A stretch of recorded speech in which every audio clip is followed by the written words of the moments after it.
Welcome to the Lynn and Welcome. Scott Show. We got the real Scott. Or not the real Scott, not that we don't, never mind. We got the Lynn and Scott Show and our friends. Have I not been the real Scott before? Who the hell have I been?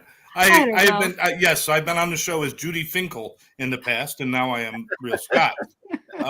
Thanks for joining us, Lynn and Scott and Friends Show, as we all see it. Reminder before we start the show, please, it's very important, share this with your friends. Leave comments, even if you're watching the reruns, leave comments. Those things are important to us.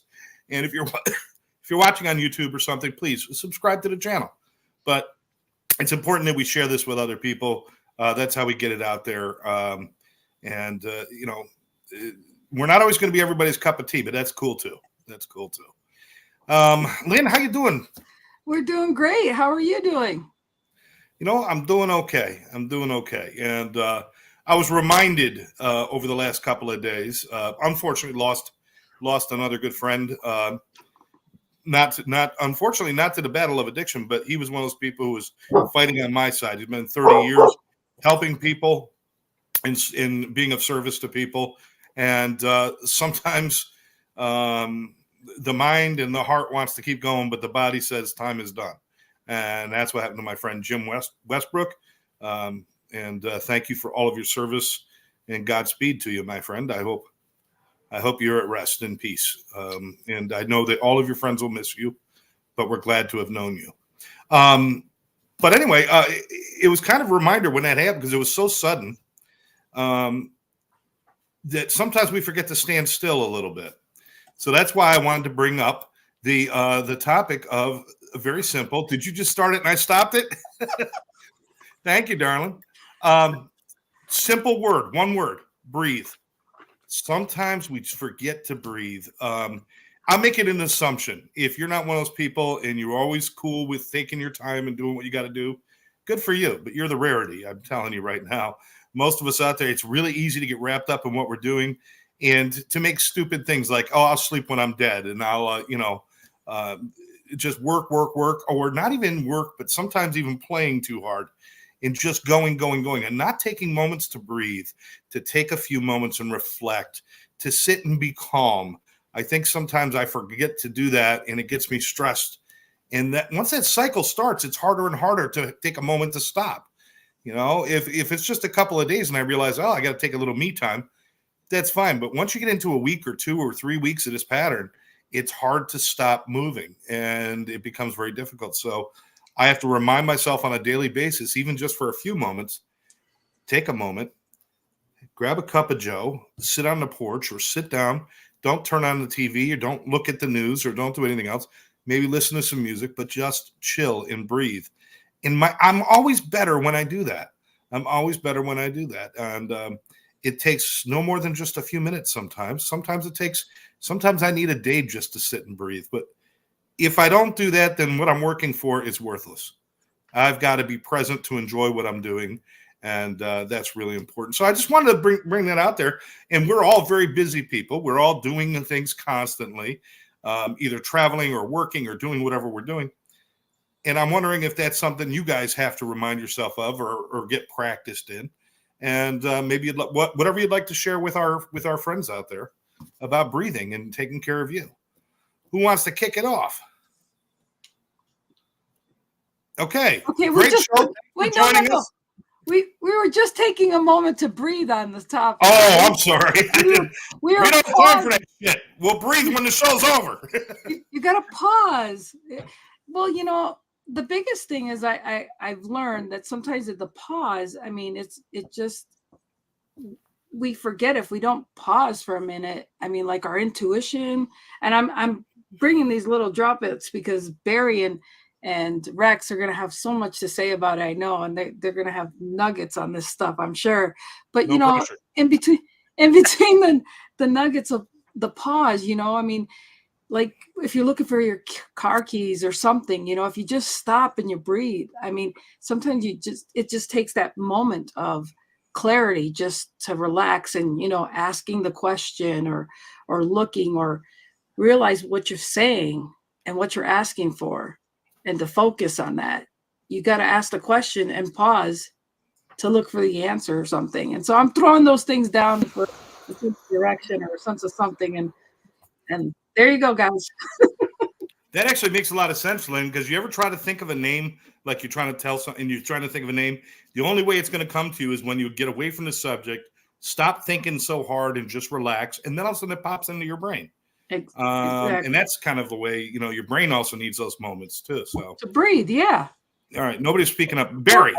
Or like when you dive in dive in the pool, you got to go down first.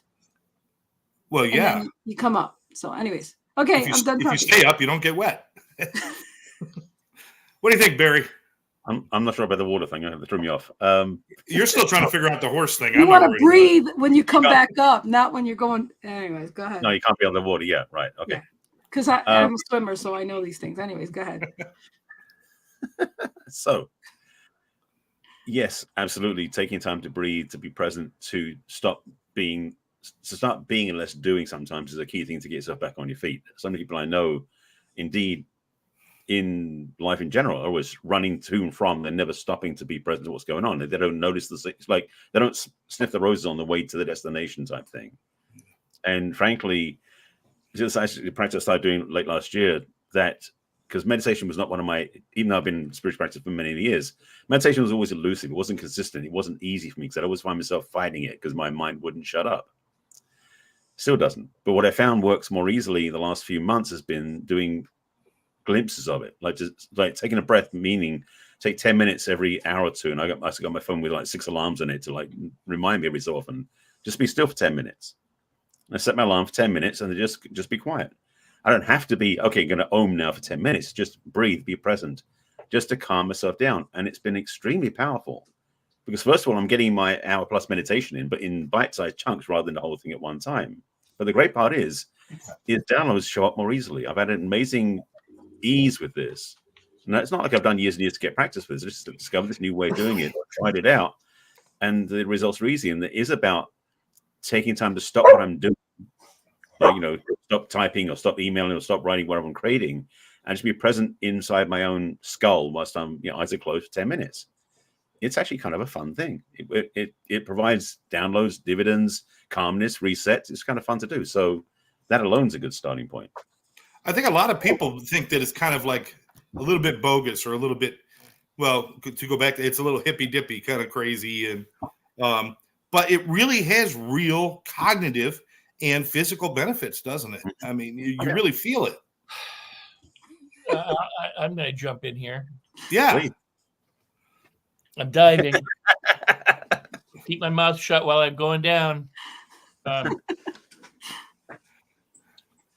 If you think about, let's say humans have been around for, if you go biblically, 6,000, 7,000 years, if you go evolution a lot longer than that. How long have we had technology? 100, 200 years. Okay. Yeah. So for most of human experience, people sat and they were quiet. They did natural things. They walked in nature. They sat on their porch. When they built, eventually, oil lamps or, a way to keep up at nighttime, instead of going to bed with the sun, that kind of thing. But they were far more natural. And most people today don't even shut their phone off ever. We're surrounded by electric light and noise and microwaves and radiation and traffic and everything. I mean, we if ever there was an argument for what makes people insane or sick or disordered, might be the fact that they never get away from all of the agents around them of distraction and discord, whether it's media or not, so to go sit on your porch, to go sit outside, to be quiet, to just breathe, to listen to nature, to look outside, to go for a walk, to try to get back in touch with how we evolved is very important, but it's also very liberating. So I mean, this is something, I could talk on for, at least a year and a half, but the thing is that the universe breathes. Consciousness is one, but the human mind is two. The human mind divides. The human mind looks and says, well, I got a conscious mind and a subconscious mind. I got a front brain and a back brain. I got a left brain and a right brain. It's all these different things that the mind can do. It categorizes and it classifies. But consciousness is just consciousness. Isness is just isness. And the whole universe essentially respirates. Waves go out and come in, trees, animals, insects, humans, fish, we all breathe. The universe is breathing us, and we are breathing the universe. Grass breathes, and if it, trees breathe, everything is an exchange of something going on. The universe is expanding while falling apart. As it increases, there's entropy. There's never just one side, that's saying, a bird needs both wings to fly. Is there's what's true about the universe is there's movement. This constant movement. Sometimes it's growth, sometimes it's decay, sometimes it's birth, sometimes it's death. There's this transition, and we are so much out of tune with that in our modern mechanical, industrial, information, digital, AI age now, that we've lost what it truly means to be human. Well, we forget there's two sides to it. You got to breathe in and you got to breathe out. Right. And that said, I'm not saying that what's going on now is necessarily bad. It's the fact that what you said about Barry said, I get my, meditation in doses, or when you said, I just go out and I take a pause. People don't know what it's like to be silent, to just sit and be silent, or to sit and just observe their thoughts, because we're so busy being occupied by our thinking that we don't just sit and look at our thinking going, do I want to believe this or not believe this? Do I choose this or not? The interesting thing, Julian Jaynes said, consciousness is like a flashlight. Now, I don't mean consciousness, but the ability to be conscious means that you can go in a dark room and you can aim your flashlight at things, and whatever's highlighted, whatever the focus is, the brain can pay attention to. But here's the thing, and I don't know if James said it or not, but here's the thing is, when you aim a flashlight, you're looking outside. You're always looking outside. The flashlight is not looking at you, it's looking at everything else. And people need to start looking within instead of always at everything else, so that they gather their energy. Now, the last thing I'm going to pass is that everything is energy, and it's all different forms. So, and again, here's the classification and categories. Some people go, there's spiritual energy, and there's mental energy, and there's physical energy, and there's word energy, and there's all these different, and this physical energy is slower than the thought energy. And yeah, okay. So if that's at all accurate, take care of each of the energies. In other words, slow down sometimes and pay attention to the body and what the body's trying to tell you, because it is part of that same system, and all of it is communication, all of it is movement. And what happens with most people is they don't like their nose, they don't like their weight, they don't like their eyes, they don't like their clothes, they don't like something about themselves, they hate this, they hate that, instead of going, look at it with this, whatever caused me to be me is pretty damn cool. And to appreciate and to love and to nurture and to care, and to go, what, the body's a temple, I'm going to take care of the temple. The mind is a temple, I'm going to take care of the temple. The spirit is a temple, I'm going to take care of the, instead of just racing through the day from, one TV show to the next, or one computer algorithm to the, that, or one app to, because we've lost touch with ourselves, and we need to get back. And what you said is that there's some momentum, and one thing we know from, the laws of thermodynamics and the laws of motion. An object in motion tends to stay in motion unless something acts upon it. So unless you take that break, you're just going to keep doing what you're doing. Yeah. Well, it's almost like when you're talking, I'm thinking about, we're almost like impetulant children that entertain me. We haven't grown up. We've grown more into toddlers now because of technology. We need to be entertained every moment, and we need to be plugged in every moment, and we need to have all those things. And like you said, Rex, it was so long ago that sitting and reading a book, just to sit in a rocking chair and read a book or whatever you might do, to have that still moment, to actually do all that in your head. It seems so foreign now. Why do I have to read a book? I've got a Kindle. Wait a minute. I got YouTube that'll read the book for me. I don't even have to do it. I got AI, so I don't even have to write a book anymore. AI will write the goddamn book for me. And now there are people who will read the book for you and then give you the cliff notes. And I'm like, what? Oh, yeah, exactly. I mean, I see this in relationships too. It's like this constant struggle that sitting and being silent is kind of lost in relationships too, is just to sit and be instead of constantly worrying about, do I have to entertain you? Do you have to entertain me? And I'm bored and I'm bored. It's just. Oh, yeah. You mean, in other words, they feel the need that they have to converse if they're together when that's not necessary. You should No, be able most to... of the time, that's always bad news for me when we have to converse. No, but you just made me realize I'm gonna outsource my sex. Why should I have to bother with it when I could get other people to do it for me? Well, that's what they used to call Wait a it. I minute. used Is to that what be in my a first wife business. was doing? Is that what my first wife was doing? Outsourcing? Yeah, Shit, maybe I thought she was No. cheating. Turns out No. she was just outsourcing. No, it's called, I used to sell stuff at pleasure parties, you know. Oh, there you go. Anyways, yeah. So but think about. I'm sorry, Barry. I'm just going to think about the person who lived like 200, 300, 400, 500 years ago, alone out in the country somewhere. How much entertainment did they have? They got to sit on their porch, look at the birds and bees. Maybe they whittled something. Maybe they planted some stuff. Maybe they hummed songs to themselves. But they didn't have all the distractions. You know, I mean, maybe the walk in the nature was a distraction, but it wasn't this. You know what I'm saying? I mean, it was a much simpler, different. It was calmer. Well, it was natural. Yeah. It wasn't artificial light and artificial digital stuff and, you know, machines and radiation and all that kind of stuff. It was just, you know, what? But if early to bed, early to rise. But no, but I mean, most of the people for most of the time lived like that. And I mean, they gravitated towards cities and things. And that's kind of like when there was theater shows and dances and dance halls. And, you know, there was the rise and stuff when society came up. But prior to that, people just, you know. I'm sure there were insecurities and different things you had mentioned before about people being insecure. And, you know, am I good enough? Am I, you know, but back in the day, I'm looking at my neighbors and my friends as far as that's my comparison. I was the Joneses, keeping up with the Joneses, and it was like me in the neighborhood. But now I am globally compared to every person on the planet because I'm connected to almost every person on the planet.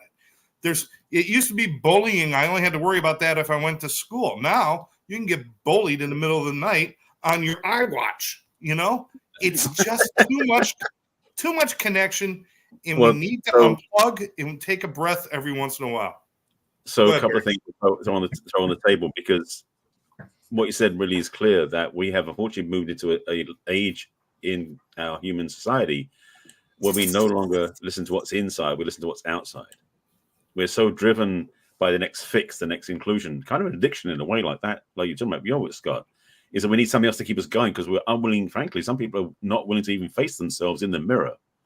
Yeah. They're not willing to sit with themselves and be honest to listen to what they're actually thinking.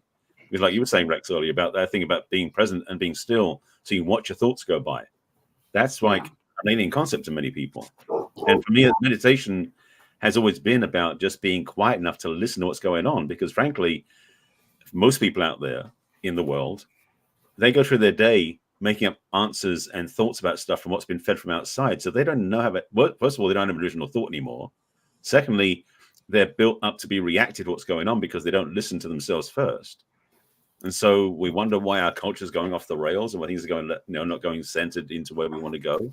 It's because we're not staying true to ourselves, our own values. So breathing, in terms of the term breathe, I mean, we all have to breathe, or we wouldn't be standing up anymore. But to actually consciously breathe, to make that intentional, is to be present. And for most people, being present is the scariest thing on the planet for them. So and talking about relationships, that's the other part about relationships. Yes, there is sometimes the drive to keep having to do something to be with somebody. But the key word is you want to be with somebody. So why not be still with somebody? Why not sit together and enjoy each other's company? Yeah, maybe you want to sit and Netflix and chill type thing, but it might just be let's just sit and watch the waves coming in off on the beach, or watch the birds flying in the trees together without saying a word. How strange is that? I love that. I love that. And it's like I've always thought if I surround myself with enough noise, I don't have to listen to my inner voice because I can't hear it. Right. And I never get to know. I mean, then those moments of solitude, and I don't mean physical solitude as much as just taking a break for a moment and breathing and being with myself, they become so uncomfortable because I don't even know who I am, and I'm not comfortable with who I am. Mm-hmm. I think it's almost like, if you need to make the next friend you make in this world, if you haven't done it already, should be you. You should make friends with you if you haven't already done it. But there's a lot of people who haven't. I went a lot of years without being my own friend, and being in solitude, taking those moments of breath was just a reminder that I don't know myself. I'm uncomfortable. Boredom is going to kill. I actually thought I would die if I got bored. So I was always fighting against it and doing things I didn't even want to do. So Rex, you look like you were going to jump in there, buddy. No, I just coughed. I just went. breathing. Breathing sometimes brings that well, up. We want to pay attention while you're choking. It's common kindness. Well, but I will say this: the world is what it is.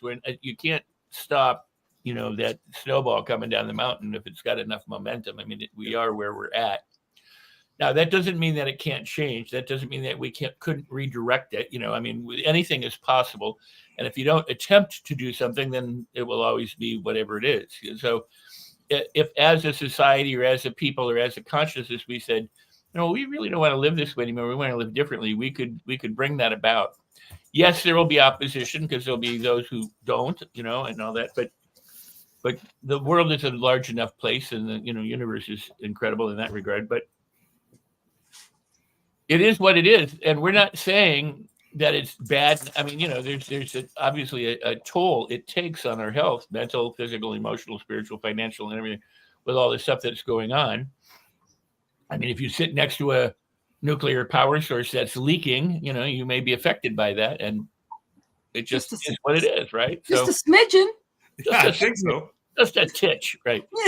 But the point is it doesn't mean that we have to reject everything, but it's what you and Barry have been saying, and Lynn, is take a break, take a pause, find that solstice, find that place inside yourself, find the, turn the flashlight on you and start loving and appreciating yourself, and nurturing and encouraging yourself, and connecting with the universe in that way, so that you're not just connecting with a set of headphones and some video, kind of thing. Find out what it means to just walk on the planet without being, constantly occupied by media or something. And you don't have to do it forever. You can do it for, there's this thing called intermittent fasting, where they go. I've been doing it. Compress your meals. Like, so stop eating after 8 and then don't eat before 11 or something. Okay, why not? Because you're giving your intestinal system a break. They talk about just even fasting, just like one day a week, that we weren't meant to eat all the time. Mm-hmm. And yet we eat 3 meals a day and then snacks and all this stuff. So we're constantly sticking stuff in our face, and some people go, you have to give it a rest. So if nothing else, take the biblical injunction that the Lord rested on the Sabbath, that creative activity stopped, that all this other stuff stopped, that the work stopped, and they just take it, rest, enjoy, take a break from the things that you normally do, and let yourself be nurtured spiritually, emotionally, mentally, and with friends and whatever. But you don't have to be going all the time. This is one of the huge problems with this constant and never-ending improvement BS that's being pushed on people by the self-help, motivational, power, take a massive action kind of, break boards and walk on fire thing, where you're constantly being, if you're not doing your best, you're falling behind. If you're not at the top, you're at the bottom. I mean, this kind of mentality is really harmful at the same time that it's beneficial. So. I'm glad you said all that, because I've lost 35 pounds and I've done intermittent fasting, and here I've been mentioning it. We haven't done it yet, but in a couple weeks I want to take about 6 weeks off, with the show. I mean, because I've been unplugging and I've been spending more time with me. So, and then we come back in 6 weeks and I'm going to be excited. I might look even a little bit more different. So, but it's all about breathing and taking more time with yourself. So I can't agree more with all that. After a couple of years, I think it's good to take a break and maybe start season 2. Season 1 has been going for 3 years or whatever. I know, yeah. So but it would be cool. But one of the things I want to mention is I don't want to bring across taking a break isn't always about, all right, I've been doing too much, I got to sit and breathe, because I don't want it to seem like that. Taking those moments to breathe, taking those moments of just quiet. Mm-hmm. Are brilliant after you do something that's successful. if you had a good experience. You just went to the amusement park with the kids. You had a great freaking day. Everybody's smiling. Sometimes to sit in the quiet, to breathe, and just kind of allow it to really sink in. Sometimes we do something great, then we move on to the next thing. We never sit and let that absorb. And it's another way to look at it. Sometimes it's not about, I need to take a break. Sometimes it's about, I want to sit and enjoy this and bask in these moments. Whenever my kids come to visit, it's always such a beautiful thing. When they leave, I always take like a couple hours and just kind of like relax and sit and absorb everything that happened, because it's all blessings and it's all beautiful stuff and it's all miracles that it happens in my life. And if I look past that without stopping and breathing, like you said, Barry, stop and smell the roses. It's about really enjoying those things too. So this is, it's not just about recentering yourself. Sometimes it's about allowing all the goodness to really sink in. It's the reflection. It's the reflection, having the reflection, of what you've been through, where you've been and where you're going, and, and centering yourself, I think like people are always getting to whatever goal they're doing. And sometimes they don't see further than the next goal or where they're going from there. They're always, they forget the journey, and, they stop to breathe on the journey because they were just, like when you're late to work, you're so much getting into going to work, you forget, like you said, smell the roses on the way to work or whatever, So hi, beautiful Teodora. Hey, Teodora. Also, one of the things that we oftentimes have this drive, especially mainly in the Western world, about rules on the next thing, the next thing, the next thing, the next thing. Right. And that's the things we don't even savor the moments. There's a book by William Leonard called Mastery. I think it's William Leonard called Mastery. And he looks about the journey of mastery. People think they want to get to a certain point to be successful. What happens though is it's like climbing the side of a mountain. You hit these levels where you just plateau. You hit a certain level where it's just smooth and easy. And the thing is, that's okay. But the question is, are you going to be complacent? Because the other part of this conversation is, you get to the point you start breathing, you don't move anymore. You get stationary. So it's like taking a breath, yes, but don't live in only there. You got to keep moving forward in growth and evolution. Well, it's just like the people that say they want to retire, or they want to get to the age 90 or something. Well, what happens after they get to the retirement age or 90? They don't last too much after that. I mean, there's reports apparently, like men, generally speaking, as an average, if men retire, if they don't do something new, have a new hobby, new career, new vocation, within 5 years, they're dead. Right. So, because that's where their focus was, and that there was nothing after the finish line, it just, or their careers, or they were empty. They weren't filling themselves up along the way. Right. Well, that exemplifies if you're not growing, you're dying. But growth doesn't always mean financial or business success. Exactly. Absolutely. Right. It can be any kind of growth. You can be, reading books that you enjoy, that's your passion, and that you love. It's important. Like my girl dogs are going at each other right now. They're just having fun and they're playing. So if you again, it's not to criticize anything. It's to just enjoy more of what life offers. Right. You can take more in when you're available to take stuff in. If you're always distracted, you can't take stuff in. And when you're bombarded, sometimes you want to take a break. So I discovered many, many, many, many years ago, that I would try and, actually as a teenager, but I would go sit outside and I try to listen to one thing. Like for meditation, like I'm just going to stop everything. I'm just going to listen, and then what would happen is I would hear this one thing, and then I would hear a bird chirp there and a car beep there and somebody do this there and something there and all this kind of stuff. Then I'd hear the leaves rustling through the trees, when the wind would breathe, then something else. And I realized it's a concert that's going on. All this stuff is happening simultaneously, and it's happening everywhere in the universe. I can't hear China, maybe, but I can, but I can hear what's in my vicinity. I can pick it up from my ears, and it became really beautiful. It became like being in a concert or being in a symphony. Bailey, yes, Sasha doesn't want to do that, but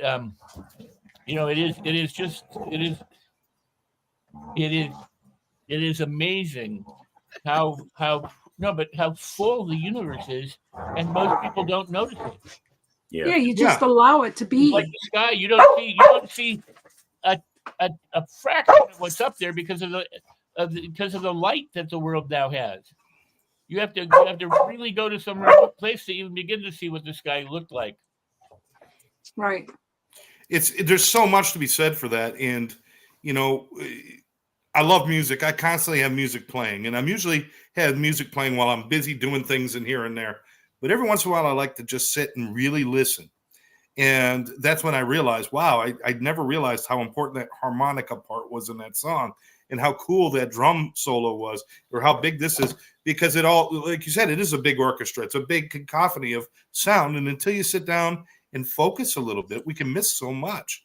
Listen, when I go to Disney, I love to ride on the roller coaster, and I love the thrill. But every once in a while, I want to get on that rail system that goes nice and slow around the park and just take it all in.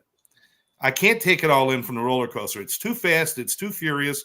I want it, and it's fun, but sometimes I just need to see everything. And we were talking about just not slipping into a coma, not retreating with breath and running away and hiding, but just taking those moments to really refocus.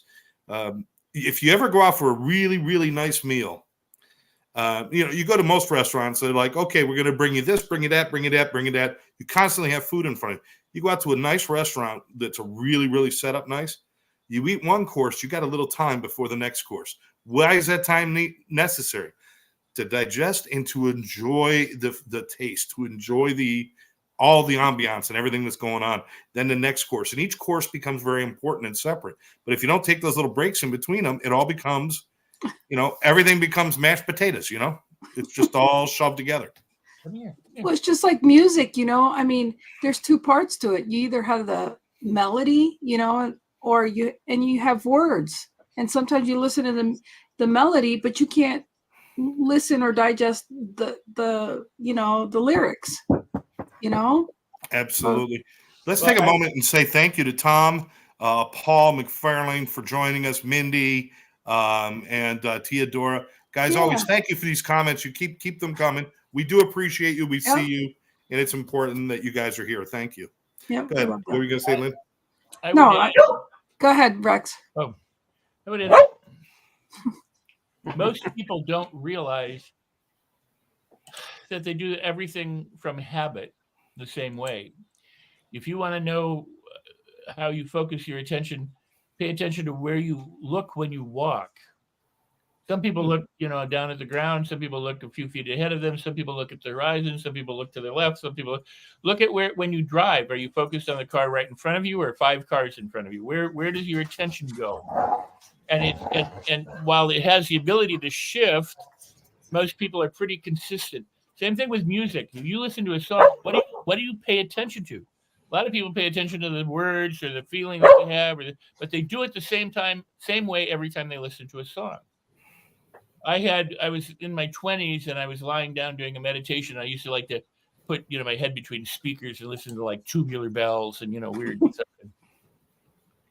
And one day I just, all of a sudden, for the first time in my life, I've heard music. It was like this explosion for me. And I got up and I drove over to somebody's house. I'm like, I heard music for the first time. And they looked at me like I'm totally nuts. Like, what do you mean you heard music? I said, you don't understand, there's this whole thing that's going on. But it's because I was, for at least that time during that experience, freed from the way I normally listened. So I didn't listen the way Rex would listen.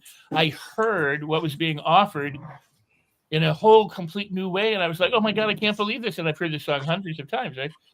So the thing is because we are creatures of habit and so routine, the opportunity to pay attention to how you do things and then attempt to do them somewhat differently, adding in novelty to what you do, will increase what you're able to be aware of and the pleasure and enjoyment in life. And what Barry said about the book on mastery is that mastery is a lifelong process. It doesn't stop. It doesn't end. You don't get like, okay, I'm done here, unless you quit. You go, well, I've gone far enough. I'm just done. But that's why you find these people who are 90, 100 years old going, I'm still doing it. I'm still practicing because I can get better. You know, Yeah. it's the same thing with our attention. If you give some attention to how you attend to things, you'll find that you can expand how you appreciate the world. And when you expand how you appreciate the world becomes much more marvelous because you're seeing and hearing and feeling things you didn't notice before. Which I'm going to bring to attention. I remember when I would try to meditate and stuff, and one thing I always found interesting is when they tell you, you know, okay, close your eyes and breathe, you know, and for me, it was always found it interesting that, like, realizing when they're telling you to breathe and everything, like, you know, I would start breathing differently, you know, because I'm paying attention to my breathing, you know, and I was like, wait a second, I'm changing my breathing. I'm not paying attention to my breathing, but I'm changing the way I'm breathing. So, you know, I found that always interesting to me when I was paying attention to my breathing. So, you know, so I had more fun playing around with breathing and taking time to pause and breathe by just doing that alone. So if anybody has never taken time to just breathe or be by yourself, just pay attention to your breathing, and I guarantee you'll be conscientious. It's such a silly thing, but I enjoyed that at first with breathing. So, you know, anyways, I just thought I'd bring It's that so up. cool. We don't even think about our own breathing. We don't Yeah. think about it. And then I love when I'm getting stressed or watching a movie or something. Sometimes I'll be like, was I breathing for the last 3 minutes? I'm not even sure if I was actually breathing. I lose it. Yeah. But I wanted to bring something up about this kind of focus on ourselves and really just the comfort of being just with myself, even for small or large periods of time.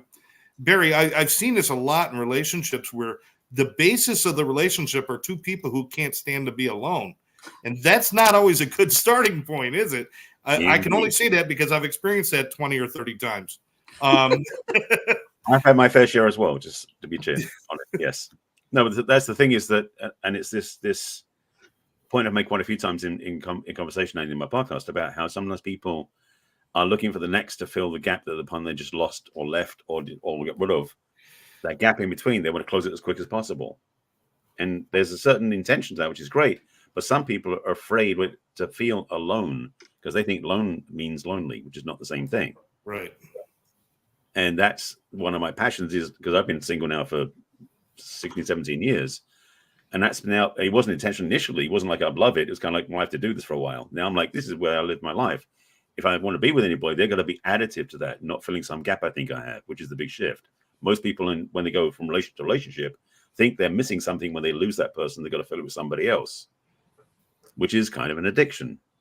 And so it's this pattern that shows up. People are like constantly looking for love. And I use, from the old song, looking for love in all the wrong places. Because they're not looking inside, they're looking out there all the time. And ultimately, they're getting disappointed because the love they're trying to get out there won't fill up the gap inside them. And so that's why my work is now so much more about self-relationship more than being in a relationship with somebody else, because really the work is inside all the time. And it's why my next book, I'm now working on another book, of course, is going to be about that relationship with self, because that's what we're going to do the work. And frankly, if you want to be a better partner, if you want a better relationship, you've got to be a better partner. If you want to be a better partner, you've got to be a whole person yourself, loving yourself first. That makes you better in partnership because you can give from your overflow rather than trying to find something to fill up what you think you're missing. So yes, that relationship trap, so to speak, is when people don't look for themselves first. And yeah, that missing out on who they are is one of the biggest errors people make, is they don't even love themselves enough or value who they are, because they're worth it if they're willing to look in the mirror, but they're not willing to. Well, consider this. I mean, I know you have, but I mean, if a person doesn't like themselves and hates being alone, they get another person to inflict all that hate on. Exactly. Yes. It doesn't solve anything to have another person. No, it's love wrapped initially, though. Can you imagine the title of that book? Breath or breathing too long. But I mean, you need to love yourself first in order to be able to love others. You need to be able to be alone in order to be with other people. There are people who are in crowds, that feel lonely, and they're not alone, but they still feel lonely. And there are people who, with a partner, feel lonely, and they go, well, I thought this would be the love of my life, and it would change everything. And that's the problem. Right. But that they would change everything, that it would change because you're with them, as opposed to how do things work No, together? they want that person to fix them. Doesn't Right. work that way. Yeah. Out Yeah, of your but- fulfillment, you can have another person. Out of your poverty, if, what do you have to offer someone? That's why you end up with loveless marriages, loveless relationships, because the thing is, the person isn't loving themselves in the first place. They want the other person to love them. When they don't, they feel like they've lost out. And Barry, can we just set the record straight? Nobody can fix nobody, right? They got to fix themselves. Right.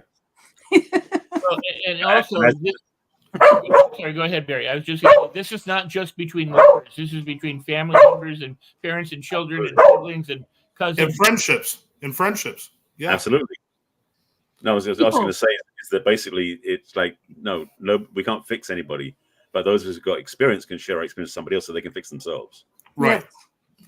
Right. Exactly. And congratulations, Barry. 17 years being single. You've moved from dry spell to guru after 17 years. So that's fantastic. Master Barry over here. Master Barry. Well, let's celebrate 20 years. Let's hope he doesn't go to the 20-year mark. But I get that because it's, I'm only into like in the middle of my third year of being single for the first time in my life. Here's the thing, though. There's this cultural view that if you're single, there's something wrong with you. Which is such an approach. And the thing is, because the American dream is like, married, family, white picket fence, that whole bullshit story. And frankly, I think that if we can learn how to live with our own company and enjoy who we are, there'd be a lot more joy and freedom on the planet because we wouldn't have to keep worrying about the other person or being stuck with the other person or frustrated with the other person or all the other crap we dump on the other person. So listen, there's more love in my life than when I was in my first marriage. There you go. Because I love myself and I extend myself out to others in my friendships and my family relationships. And if I go on a date or whatever, it's that much more important to me. I was married. The first time I got married, I had no love in my heart. I was desperate to try to escape my life by becoming a married man and trying to be different. And I did not want to be alone. I was terrified of being alone. And I spent most of my life terrified of being alone. And, this takes our breath to a little bit more of a little further case of suffocation. Being able to just be okay by yourself, to pull back, unplug, and look in a mirror, and every once in a while just say, "Hey, well done," absolutely. Or you know what? Or maybe even better, don't look in the mirror. Just be. Be. Stop looking in the mirror because we're constantly going to compare ourselves to something. So just be. Well, that's the downfall of social media. That thing about it's like scrolling and scanning and clicking on stuff. We're always comparing unfavorably against something else. There's no point in doing that if you don't, unless you're going to compare and go, "That's cool. I want to be more like that. I'll do that myself." Great. But if you're simply saying, "I can't do that because they're better than me," that's the error. If it's impeding you, yeah. And I'm all about like Rex said, I'm all about growth and moving forward and trying new things and everything. No, but not tank. Everything that grows needs sustenance, and part of human sustenance is just to be okay and to relax and calm yourself. That's part of our sustenance. That's as important as air and water and sunlight and shelter, is to be able to be okay with who we are and not to have that self-hatred or self-loathing or those things. And just little moments. Barry, I love how you started the whole show. It's just, I don't have to sit and meditate all day, but I can take a few moments here and there and there and there, and they kind of add up because it's building up that time that I needed for me. And sometimes it's just unplug, silence the phone, or even better, turn it off. Don't just silence it. Turn it off. It's got a button where it goes like this. Where it goes like that, and it's off. Well, Eckhart Tolle talked about the pause, just those little pause, and taking those breathing, that's just so important. It seems like a little thing, but it can make such a big deal in your life. In addiction treatment, we have something called PAWS, PAWS, post-acute withdrawal syndrome. And that's about resetting the brain, resetting how the brain fires and getting our neural pathways back in line. And it's the time it takes. And that could take a couple of years sometimes to really fully come back online after a serious addiction. But you know what? Sometimes we got to unplug from those things, and we feel a little withdrawal from that. I feel a little withdrawal if I'm not watching TV every minute or have noise or phones. Take those moments until it becomes comfortable with you. Rex, what were you going to say, buddy? You started to say something. I think the puppies are saying I don't something. miss shit. You were starting to say something. No, the dogs are talking, but the idea is just to be simple, and Buddha said, if you can just be present for 7 seconds, you're enlightened. I mean, the idea, if you can't be of one mind for 7 seconds, that should tell you how often the mind is going somewhere else. So the point is to take that pause, to sit, and to, I don't think that people have to, unless they choose to, want to go to the monastery and spend their entire day in meditation. I have done that. I've done, for a number of years, lived that kind of life, and as well as other kinds of lives. But make it inclusive in your life for the good things, and don't exclude the good stuff that could be yours. And if you can find meditative moments in drips and drops, one of my favorite quotes is "Drop by drop, the tub fills." I mean, it doesn't, you don't always have to pour everything in. And if you're pouring it all in, it's still filled by drops. Right. So I mean, drops are fine. I like that. Which One of is the coolest experiences I had was in you ever done a sweat lodge? Yeah. Oh yeah. Yeah. Just one of the coolest experiences. And halfway through, I'm thinking this is the dumbest thing I've ever done. But by the time I walked out, I felt unbelievably refreshed. But that is the mind. Yeah. But I mean, that's why it's there. The sweat lodge is for you to go encounter all that stuff. Going, what the hell am I doing? Oh, this was a stupid thing. I'm going to die in this place. This is too hot. I can't handle it. Whatever, I mean, we encounter our own resistance to what's going on. And here's the thing. We used to do these very brutal militant like meditations where you would run in place and do all this hard, heavy physical kind of stuff for a very long period of time. The first thing to cop out is the brain. You go, I'm going to die here. I can't do this. I can't do this. And what you discover if you just keep doing it is you would get another burst of energy. You would get through, you would break through, and then you would go for a while and you go, oh, no, I can't do it. I can't do it. And you'd encounter that again. And the point was not to exhaust yourself. The point was to discover that the mind will be the first limitation that you encounter way before the body does. That's why these people, women lift up cars, with babies trapped under them kind of thing. I mean, we have this incredible energy, this incredible ability to do all sorts of amazing things, but we don't think so. And that is the issue. So you're in a sweat lodge going, oh, this is the dumbest thing. I mean, but I've been there. I mean, that's what the mind does. And it's what people don't realize is until they have a potent experience of going, oh my God, I am actually thinking stupid thoughts here that are debilitating and hurting myself. Maybe I should choose to think differently, develop a new attitude. How about a whole new belief system that moves me the direction I want so I can enjoy more of life? They'll just live with what they have because they don't face. That's why hardship is incredible for us. That's why obstacles and hardship and all these things, some people do it. They go to sweat lodge, they go climb a mountain, they do this, they do that, they do in order to have the experience that we have every single day just living. Yeah. Well, Barry, as our brother in philosophy, Richard Bach would say, argue for your limitations and they're yours. Yeah. You're right. We put ourselves, when I did the fire walk, I watched a lot of people back out last minute because they immediately you can see the whole face change. You can see the whole body posture. They walk up and they're the cock of the walk. They're ready to do this thing. And then just before they take that first step, dread comes over their face. Their arms slump down and they say, I can't. And nothing changed from the moment before to that moment except for what they thought. Yeah. And that was really interesting to watch that. I walked across the coals, but I was actually more fascinated by watching what happened to others and learning from that. So I've done Sweat Lodge too. I'm in Canada, and that was a trippy one because after we did Sweat Lodge, we then went down and we basically laid down in the stream that came off the glacier. So the extremes of hot to cold was quite something. That was a mind-blowing experience, literally. Wow. Yeah, that was a memorable experience. I remember vividly. That's called malaria, hot and cold and hot and Wow. cold. No, but the thing to say was, just, I know we're going to wrap it shortly. I jumped out. I did a parachute jump years ago now. But the experience of doing that, where you jump out of a plane, I did the accelerated free fall, where you jump with jump masters, then you push your own, versus being on static line or tandem jump. And so I got to be on my own for about 25, 30 seconds when I'm just on the parachute and I'm guiding myself in.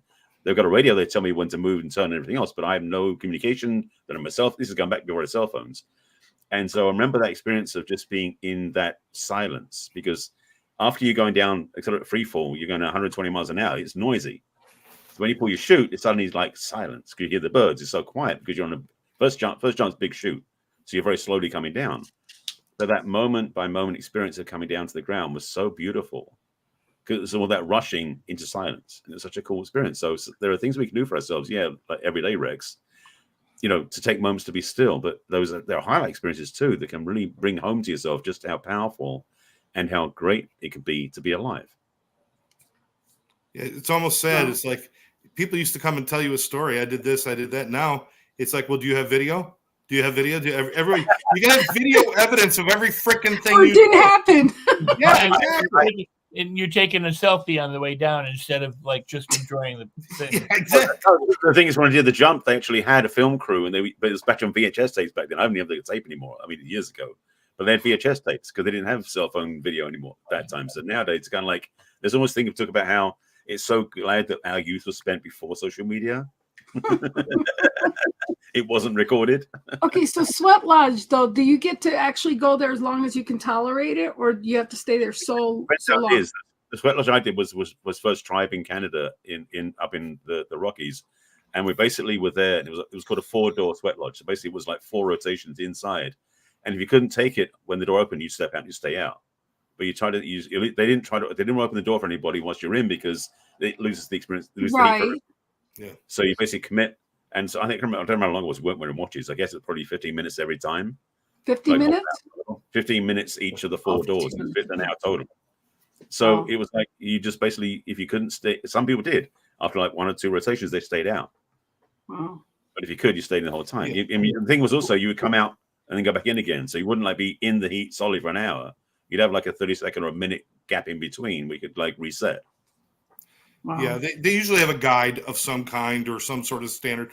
You better have to, or else they're going to get sued, because some moron's going to go in there. And You remember that story about he's that? going to pass out, It's hit his head.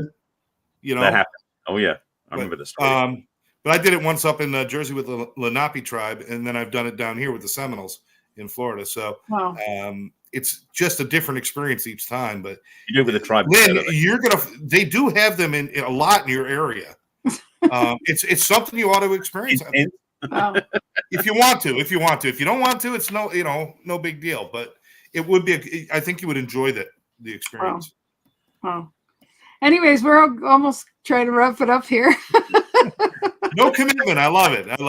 Yeah, that's cool. Yeah.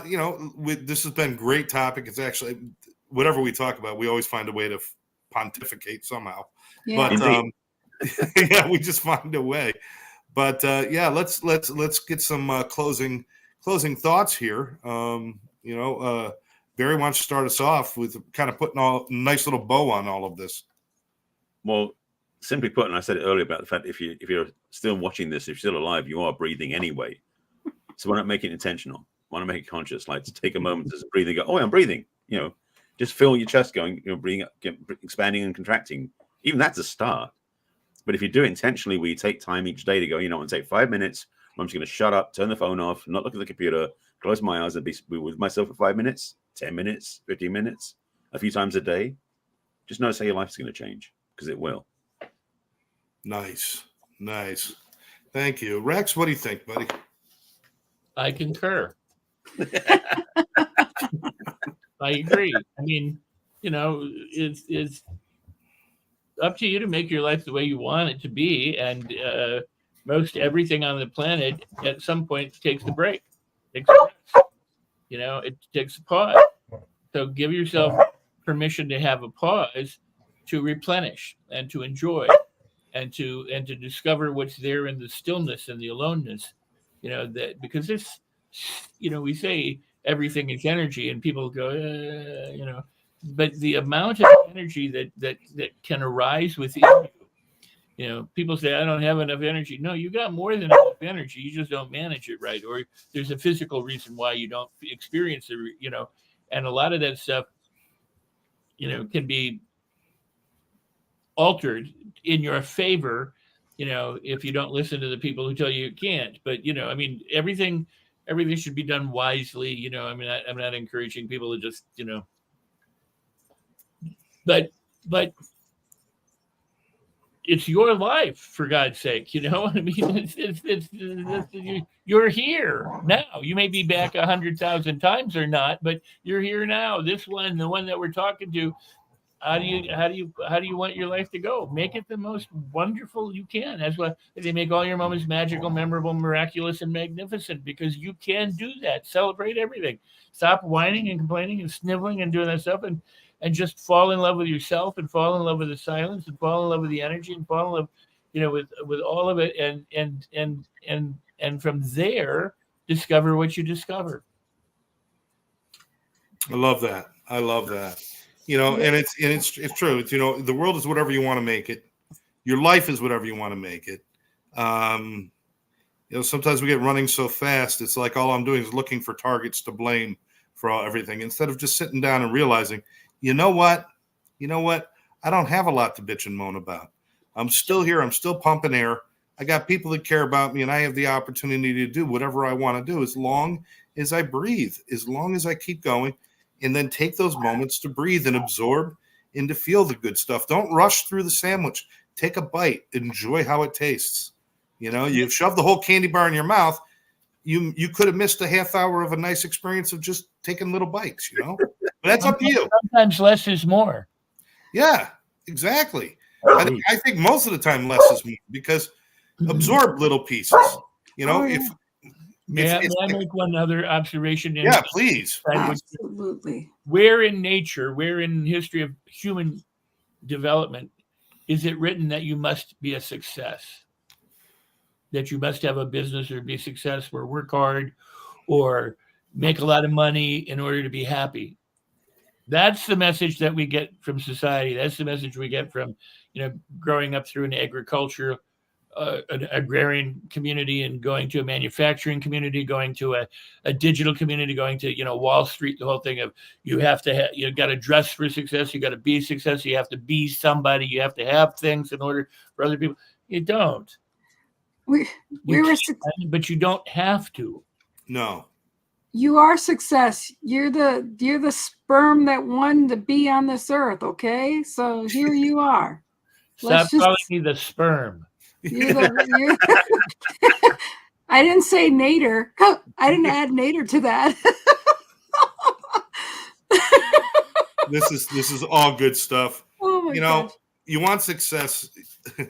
Align what you want with what you do, and don't not do that. Don't sacrifice who you are for others. Be who you are. Do what you do, and that's success. And it's got nothing to do with money or things or anything else. It's got everything to do with, did I live my best day today? Did I do the best I could with the day today? And maybe I could do that tomorrow too. And that's a success for me. But I'm just lucky to be here, pumping air with good friends, with good people, having good talk. And Lynn, is always gratitude to you, always, for just being the one to put us all together. So thank you. My and pleasure. What do you think, darling? Well, I should have said this earlier, but that, if somebody stays to the end, maybe they'll get this. But, I think that one of the important things to take, or times to take a deep breath, is, when you start getting those, less than glorious, times that you're thinking negative or anything, that's really when you should take a deep breath and think, stop and stop thinking those thoughts, and really forget that you don't need to invent those crazy what ifs or woulda, shoulda, coulda things, and create something new, or create something good. And like Mr. Rex always says, dog shit or diamonds, you get to choose. And you know, and that's when you should take a deep breath is definitely right there at the, you know, and take a deep breath and create what you want. So at that, we're at the hour, so it's time to get out of here. So Once love you, again, thank Rex. everybody Love for you, watching Barry. and listening. We thank you all for being there. Until next Share week. it out. Share it out. Share it Yep. out. Share See ya. it. Subscribe. Keeping Love you. me safe.